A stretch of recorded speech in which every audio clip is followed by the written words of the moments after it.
My name is Leandro, and the world I had built with my own two hands disintegrated with the vibration of my phone on the kitchen table. It was a notification from the banking app, one of those automatic security alerts you set up and almost always ignore, but not this one. This one was different. A withdrawal that nearly emptied our joint savings account, the account where we had deposited every extra penny, every bonus, every sacrifice for 3 years, the account for the down payment on our house, the forever account. My first thought was that it had to be a mistake, a system glitch, a hack, anything but the truth. I dialed the number of Ximena, my girlfriend, my fiancé, and everything but the paperwork. The phone rang once, twice, 3 times, and went to voicemail. Her voice, the same one that had whispered plans for our future to me over dinner just last night, was now a recorded echo telling me to leave a message. I tried again. Voicemail.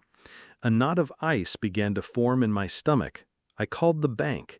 The agent's voice on the other end of the line was professionally empathetic, but his words were like wrecking balls. "Sir, the transfer was authorized this morning from the co-owner's app, Miss Ximena Rojas. It was a direct transfer to an event vendor's account. We're not seeing any suspicious activity from a security standpoint." I hung up the phone. The silence in our apartment was deafening.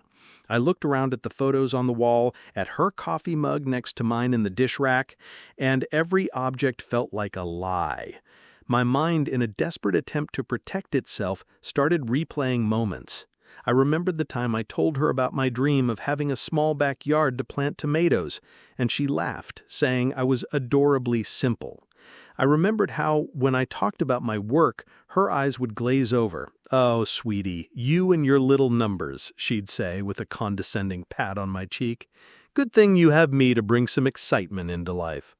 To her, I was Leandro, the accountant, the stable, predictable, and, let's be honest, boring man, the silent provider of the security she craved, while apparently she was looking for excitement in someone else's arms. She never really took an interest in what I did. Accountant was a simple enough label for her. The truth is a bit more complex. I'm not just an accountant. I am a forensic auditor specializing in financial fraud. My job, the one she considered a hobby of little numbers, is to dive into oceans of data to find the one drop of ink that doesn't belong. I follow money trails through shell companies, tax havens, and the most elaborate lies human greed can invent. I unmask white-collar criminals. And Ximena, my Ximena, had just made the mistake of her life, thinking I wouldn't apply my skills in my own home. One part of me, the man in love, was shattered on the kitchen floor. But another part, the part she never bothered to know, the part she fatally underestimated, was just getting started. I opened my laptop. My heart ached, every beat a sharp, stabbing reminder of the betrayal, but my fingers moved across the keyboard with a cold calm, with the precision of a surgeon.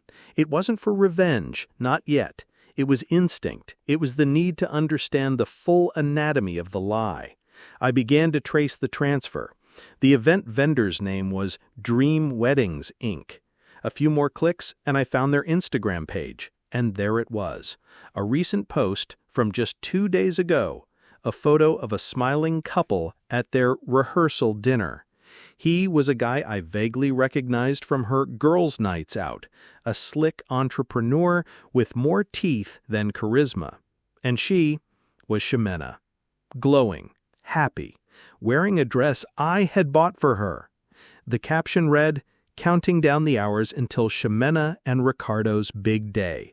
This Saturday, love triumphs." Saturday. It was Tuesday. I had 4 days. 4 days for the boring accountant to show the world who he really was. Ximena thought she had left me with nothing. She didn't realize she had left me with the most valuable thing I had, a truth to unearth, and the exact skill set to do it. Have you ever felt like someone close to you completely underestimated who you really are? Tell me about it in the comments, and subscribe if you want to see how an expert in following the money makes sure every stolen cent is returned to its owner. The next few days were a deep dive, almost an autopsy into the double life Jimena had financed with our dreams. Every transaction I uncovered was a new layer of her deceit, a new cut in the wound. It wasn't just the final payment to the wedding company. That was merely the finishing blow, the final bullet after a long and methodical financial torture. Tracing the statements back for months, I began to see the pattern, a web of lies woven with a patience and coldness that chilled my blood. They were small payments at first, amounts that could easily go unnoticed in the ebb and flow of monthly expenses, each one justified with a casual lie, a charming smile, and a total disregard for my intelligence. The first thread I pulled was a payment from 4 months ago to a business called The Garden of Delights. The name was ambiguous. It could have been an expensive restaurant, an extravagance. But something in the transaction description, classified as professional services, triggered my auditor's instinct. A quick internet search revealed the truth. It was one of the most exclusive florists in the city, specializing in luxury wedding arrangements. Suddenly, a conversation from a year ago hit me with the force of a fist. We were at a mall and passed by a flower shop. I suggested buying her a bouquet of her favorite flowers, white lilies. She laughed, a soft, condescending laugh. "Oh, honey, don't spend money on that. They just wilt in 3 days. It's a waste of money. Our money is for important things, for our future." And I, in my foolishness, saw that statement as proof of her commitment, of her pragmatism. Now looking at the digital invoice for the equivalent of thousands of dollars for complete event floral decoration, including bridal arch and centerpieces, I understood the truth. It wasn't a waste when it was for her true future, one in which I was merely the anonymous sponsor. The irony was so bitter I had to step away from the laptop and take a deep breath, the taste of stale coffee in my mouth. The next clue was even more painful, a recurring payment to a gourmet catering company. The payments were spaced out, disguised as investment contributions. I remember perfectly when she told me about that supposed investment. We were making dinner in our kitchen, what I believed to be the heart of our home. I was chopping vegetables, and she hugged me from behind, resting her chin on my shoulder. "A few of my friends and I are starting a small investment fund," she whispered in my ear. "They're small contributions, but they'll grow. Think of it, more money for the down payment on the house." I felt the warmth of her body, inhaled the scent of her perfume, and felt like the luckiest man in the world. I felt like part of a team. Now, looking at the catering contract I managed to unearth through a public record search using the company's business registration number, I saw the menu: lobster, filet mignon, and unlimited champagne bar, all for 150 guests. While she was selling me the story of the Friends Investment Fund, she was, in fact, choosing canapés for her wedding to another man, using the same money I was saving by eating at home so we could afford a future together. The juxtaposition of that intimate memory in the kitchen with the cold reality of the luxury contract was devastating. It was in that moment that the pain began to transform into a focused, glacial anger. Every discovery was a masterclass in her hubris. She was so confident in my supposed naivete, in my image as a passive and incurious man, that she didn't even bother to hide the clues. Why would she? In her mind, I would never look. The little numbers accountant only cared that the final balance was positive, not about the details. I remember with a clarity that now burns me. A Saturday afternoon I spent trying to explain a complex case I was working on. a multi-million-dollar fraud I had untangled by following a trail of transactions through 3 countries. She listened for about 5 minutes, nodding, her eyes glazed over, before interrupting me to show me a cat video on Instagram. "Oh, honey, that sounds so complicated," she said with a pat on my arm. "But isn't it basically like doing the books for a corner store, just for bigger companies?" That sentence, at the time, seemed like an innocent simplification. Now I understood it for what it was: a complete and deliberate belittling of my intellect and my profession. She wasn't ignorant, she was dismissive. She had placed me in a small, comfortable box in her mind, the safe provider, and anything that didn't fit in that box was irrelevant. While I was unearthing her web of lies, she continued to weave it from a distance. Her text messages from her supposed spiritual retreat were masterpieces of manipulation. "Babe, I'm at a retreat in the mountains. There's almost no signal. That's why I'm not answering. I needed this time for myself to connect with my inner self. I'm meditating a lot about our future, and I feel so at peace." I read that message while on the other half of my screen I was looking at the charge for a hair and makeup trial at a salon in the city, dated and timed for that same day. Another message: "Today we did a silent hike through the forest.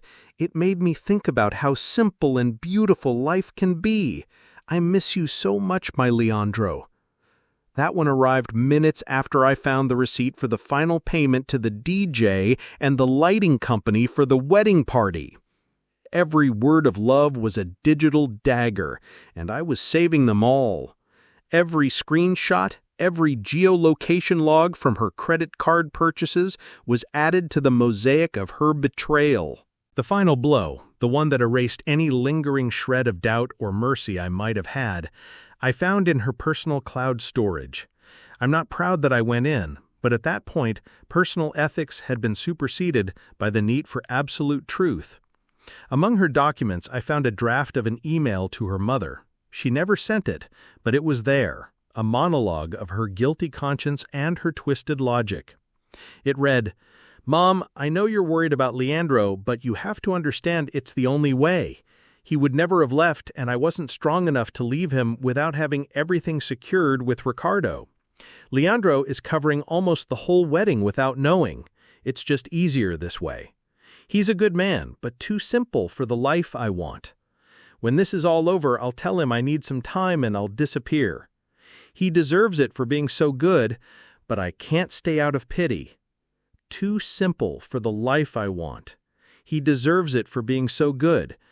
Those words echoed in my head, erasing the man in love and leaving only the auditor. Pity. She pitied me. That was it. I closed the laptop. The investigation was over. I had a case. Airtight. Documented with the same precision I would use to send a CEO to prison. On Friday afternoon, with a perfectly organized and encrypted digital file on a military-grade USB drive, I went to the police station. I didn't go to the Common Reports desk, where stolen wallets and neighborhood disputes are reported. I asked directly for the Economic Crimes Unit. The officer at the reception, a burly man with a bored face, looked at me skeptically. "Economic crimes? You?" I nodded. "Fraud, embezzlement, and fraudulent misrepresentation," I said, using the precise legal terms.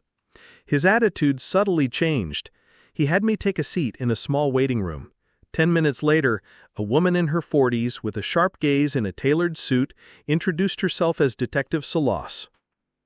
I sat across from her desk and without a hint of emotion in my voice, I presented the case. Not as a scorned lover, but as a forensic auditor presenting his findings. I connected the USB drive to her computer and showed her the dossier. The timeline, the bank statements with every fraudulent transaction highlighted, the invoices in her and her other fiancé's names, the screenshots of her text messages, each time-stamped to contradict her lies, and finally, the email draft to her mother. She scrolled through the files in silence for nearly 20 minutes, her expression unreadable. Occasionally, she'd let out a or zoom in on an image. I waited. Finally, she leaned back in her chair, took off her glasses, and looked at me. "Mr. Torres," she said, and her voice contained no pity, but a clear undertone of professional respect. "In my 15 years in this unit, people come in with sad stories and suspicions. You've come in with a complete case summary. This isn't a domestic dispute, it's a textbook fraud case." I felt a wave of validation that was almost as powerful as the pain. She understood. "The ceremony is tomorrow, correct?" she asked. I nodded. She smiled, an almost imperceptible smile. "Good. I think a visit from us would be appropriate. We can't make an arrest in the middle of a civil event without a warrant, but we can certainly make an appearance and formally notify her of the ongoing investigation. Sometimes public humiliation is more effective deterrent than handcuffs." She gave me her direct number. "Text me when the ceremony is about to begin. We'll be nearby." I stood up, shook her hand, and walked out of the police station, feeling the weight of the world a little lighter on my shoulders. The stage was set. The truth had a date and time, and I, the simple man, the little numbers accountant, was about to conduct the final audit. On Saturday morning, I put on the only good suit I owned. A dark gray suit I'd bought for friends' weddings and family funerals, events that marked the milestones of a shared life. Today, however, it felt different. It wasn't fabric and thread, it was armor. As I fastened the buttons, I didn't see my reflection in the mirror, but the silhouette of an irrevocable decision. In the inner pocket near my heart, I didn't carry a silk handkerchief, but an encrypted USB drive containing the digitized truth of Jimena's betrayal. In my pants pocket, my phone felt heavy, a talisman containing a single contact number, Detective Solis's. It was my only weapon and my only witness. The drive to the estate on the outskirts of the city was an exercise in control. With every mile that passed, a part of my brain, the part that still loved her, or at least loved the memory of what I thought she was, screamed at me to turn back. It whispered that I should just let her go, let her disappear with the money and lick my wounds in private, that public humiliation was a poison that would stain me too. But then another voice, that of the auditor, of the man whose dignity had been trampled and whose intelligence had been underestimated, took over. That voice was cold, calm, and absolutely clear. This wasn't about revenge. This was about settling the accounts, not in a violent sense, but in the most literal meaning of the words, to make the books balance, to bring truth and reality back into alignment. I arrived at the hacienda just as the music began to play. A string quartet, of course, probably the best in the city. As I parked my modest car at a safe distance among the guests' luxury vehicles, I recognized the melody. It was a classical piece Jimena and I had once heard at a free concert in the park. She had rested her head on my shoulder and sighed, "This is so beautiful. It's music for a perfect moment." I had discovered the payment to the quartet 3 days earlier. She had disguised it as an urgent car repair. The irony was so thick I could almost taste it. I walked onto the property. It was a beautiful place, sickeningly beautiful. White flowers, mostly lilies, her favorites, the ones that were a waste of money, adorned every corner. Their scent mixed with the freshly cut grass. The guests, a sea of silk, linen, and forced smiles, chatted and drank champagne. No one recognized me. To them I was a ghost, a shadow that didn't belong in their bright, superficial world. I stayed back near an old oak tree and watched. I saw her parents beaming with pride. Her father, a man who had once condescendingly asked me if my little job with numbers paid well enough, was now shaking hands and accepting congratulations for raising such a successful daughter. Her mother, who had always looked at me with a mixture of pity and evaluation, as if she were calculating my net worth, was adjusting a little cousin's veil. I remembered the email. "Mom, I know you're worried about Leandro." They weren't ignorant, they were accomplices. Then I saw Ricardo, the groom. He stood at the altar, a rustic wooden arch adorned with more white lilies. He exuded the boundless confidence of someone who has never known true adversity. To him, Jimena was a trophy, and this wedding, his coronation. And I, unbeknownst to him, was the ghost at his feast, the accountant who had paid for the party without being invited. And then the music changed, the bridal march. Everyone stood and turned. And there she was, on her father's arm, in the designer dress our savings had bought, looking like innocence personified. She was a vision of calculated beauty. Her smile was radiant, but her eyes, the eyes I knew so well, swept across the crowd, not searching for love, but for admiration, counting the faces, measuring the impact of her triumph. My heart, or what was left of it, gave a painful lurch, one last twinge of the old wound. But the auditor's cold anger silenced it. She walked down the aisle, a path of rose petals that I had paid for under the line item office supplies. Every step she took was a step on my dreams, on our 3 years of sacrifice. When she reached the altar, she kissed her father and took Ricardo's hand. The officiant, a man with a soft, pompous voice, began to speak. "We are gathered here on this glorious day to celebrate the union of 2 souls, Ricardo and Jimena, a love that is a beacon of hope." I let the farce continue. I listened to the hollow words about trust, honesty, and eternal partnership. With every phrase my resolution solidified, turning to steel. The tipping point came when the officiant said, "And now you will exchange the vows you have prepared for each other." Jimena cleared her throat and looked at Ricardo. Her voice, sweet and trembling with fake emotion, filled the air.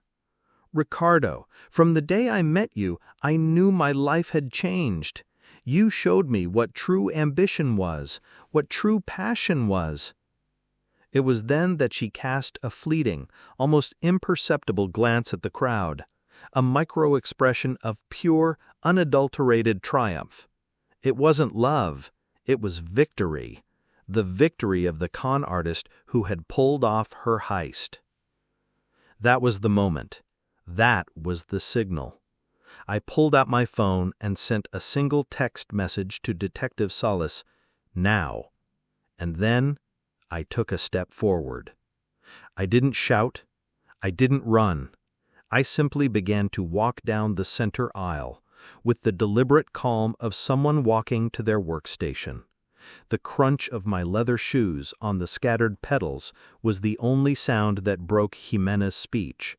She stopped mid-sentence, her mouth half open. Every head, one by one, turned toward me. A murmur spread through the guests like wildfire on dry grass. I saw the confusion on Ricardo's face. I saw the anger on her father's. And on Jimena's face, I saw a sequence of emotions in slow motion. First, simple annoyance at the interruption. Then, recognition. And finally, a panic so pure and abject it seemed to drain all the color from her face. I kept walking, feeling hundreds of eyes on me. I didn't look at them. My eyes were fixed on her. With every step I felt stronger, as if I were reclaiming a piece of my soul she had stolen. When I reached the front, just a few feet from the altar, I stopped. The silence was absolute. A thick, heavy silence, filled with unanswered questions. Ricardo took a protective step in front of Jimena. "Who the hell are you? Security!" he hissed. But before anyone could move, 2 figures entered down the same aisle I had just walked. It was Detective Salas and another officer, both in their formal uniforms. They didn't walk in a hurry, but with an inescapable authority that paralyzed everyone. They stood beside me, creating a line of 3 facing the altar. The detective, my revealer figure, did not look at me. Her gaze was locked on Higzimena. "Miss Higzimena Rojas," the detective said, her voice clear, firm, and professional, amplified by the garden's natural acoustics. She wasn't shouting, but every syllable was a hammer blow. "I'm sorry to interrupt. I'm Detective Salas from the Police Economic Crimes Unit. We are here in response to a formal complaint of fraud." The word fraud detonated in the silence. There were audible gasps. Higzimena's father strode forward, his face red with rage. "This is an outrage, an absurd mistake. I demand that you leave." The detective ignored him completely, as if he were a buzzing mosquito. Her focus was total. "It's not a mistake," she continued, her voice becoming even sharper. "It means we have substantial and irrefutable evidence that a significant portion of this ceremony, the venue, the dress, the catering, the flowers, has been financed through a systematic embezzlement of funds from a joint savings account." She paused dramatically, letting that information sink into the minds of the guests. I could see people exchanging looks of disbelief. "An account," Detective Salas went on, "whose purpose was the purchase of a home for her and the co-owner, an account that was emptied 4 days ago. The complaint was filed, documented, and corroborated by the other owner of that account, Mr. Leandro Torres." Finally, she turned and gestured toward me with a slight nod of her head. For the first time, all eyes fell on me, not with confusion, but with a new, devastating understanding. Ricardo followed her gesture, and his eyes met mine. The connection was instant. He didn't know me, but in that moment, he knew everything. But the detective wasn't finished. She saved the final blow, the revelation of my hidden asset, for last. A case that Mr. Torres was able to assemble with impeccable precision, she concluded, her voice rising slightly. "Given that, as you probably didn't know, Miss Higzimena, his profession is that of a forensic auditor specializing in financial fraud." That was the death sentence. Forensic auditor. The phrase hung in the air and then fell upon Higzimena with the weight of a granite slab. I saw the light die in her eyes, the final comprehension, the missing piece in her puzzle of arrogance. The little numbers accountant, the simple man. Her jaw trembled uncontrollably. Ricardo turned to her, his face a mask of fury and public humiliation. "What the hell is she saying? Higzimena, you used this guy's money?" His voice was a lethal, sibilant whisper. Higzimena's humiliation was absolute, public, and irrefutable. She was trapped in the beautiful stage she herself had built with the ruins of my trust. And I stood there, not as a scorned lover, but as the auditor who had come to close the books. I simply turned around, leaving the chaos of her collapsing world behind me, and began my slow, liberating walk away. The consequences of that revelation at the estate weren't like an explosion, but like a silent shockwave that reordered the universe around me. As I walked away from that scene of chaos, I didn't feel euphoria. There was no victory cry inside me, no intoxicating warmth of consummated revenge. What I felt was a profound silence, an almost overwhelming stillness that filled the space once occupied by anxiety and pain. It was the calm that follows a devastating storm, when the air is clean and you can, for the first time in a long time, take a deep breath. My work there was done, not as the scorned lover but as the auditor closing a case. The final balance had been struck. The months that followed were a bureaucratic epilogue to a very personal drama. There were meetings with lawyers, mediations, and the slow turning of the wheels of justice. I saw Jimena in those settings, stripped of the wedding dress, the perfect makeup, and the audience she so craved. She seemed smaller, a faded stranger.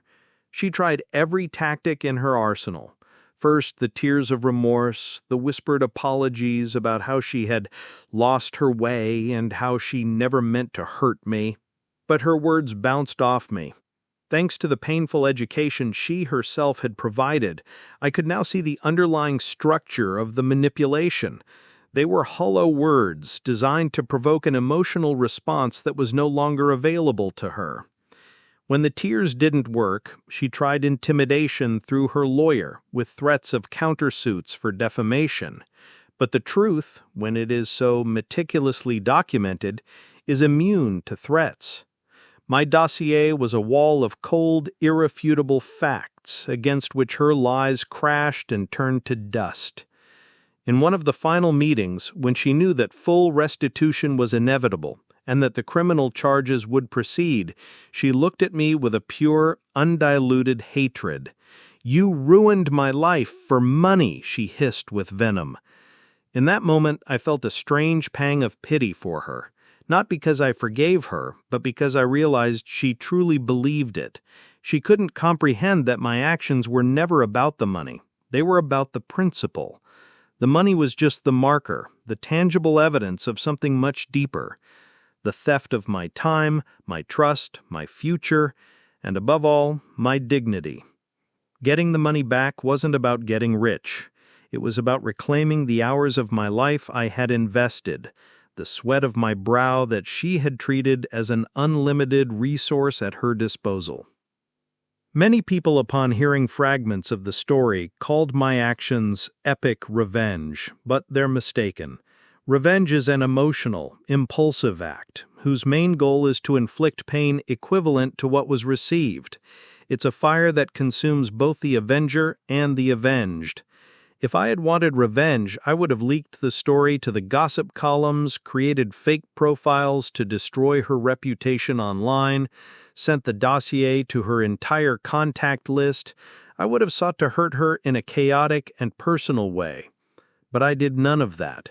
What I did was not an act of war, but an act of surgery. It was the precise and necessary removal of a tumor that was threatening to kill me spiritually. When a surgeon removes a cancer, they don't do it out of hatred for the tumor. They do it out of love for the body they are saving. My actions at that estate were not to destroy Humana, but to save Leandro.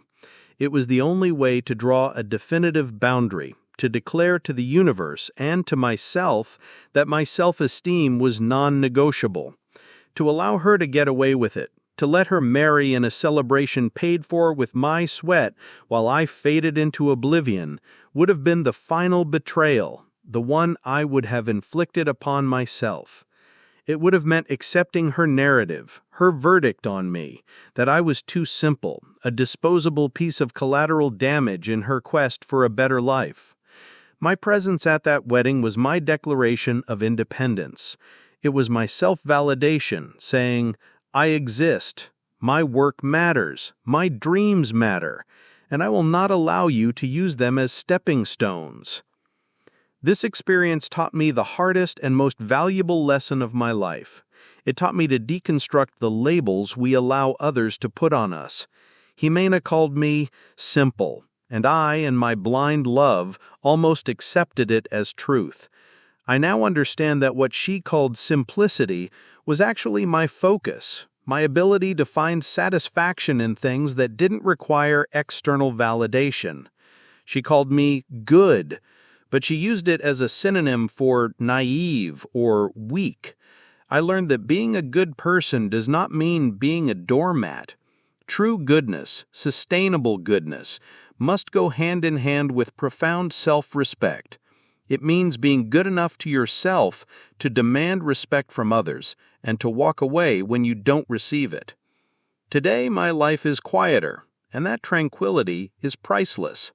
I got my money back, yes, but I didn't use it for a down payment on a house, at least not yet. I invested it in myself. I paid off my debts, took my first vacation in 5 years, and began to build a life based on authenticity, not appearance. I planted that small tomato garden on my balcony. The pleasure of watching something grow with my own hands, something real and tangible, is 1,000 times more satisfying than any dream of grandeur she ever had. My little numbers, my work as an auditor, are no longer just a job. They are a part of me that I embrace with pride. It's my superpower, the ability to find truth in chaos, and I've learned to apply it not only to my spreadsheets, but to my personal relationships. The peace I feel now in my apartment, a silence that is no longer one of loneliness but of serenity, is the real treasure I recovered. The story of my crashed wedding ends here, but the conversation about what it truly means to defend our own value is just beginning. My story is one of financial betrayal, but the principle is universal. We all face people who try to define us, who put us in boxes for their own convenience, and underestimate who we really are. My question for you is not about revenge, but about restoration. Have you ever had to demolish a part of your life, not to hurt someone else, but to save yourself? What was the moment you decided your peace and your dignity were more important than the narrative someone else had written for you? Share your story in the comments. Let's build a community together where we celebrate not acts of vengeance, but brave acts of self-preservation.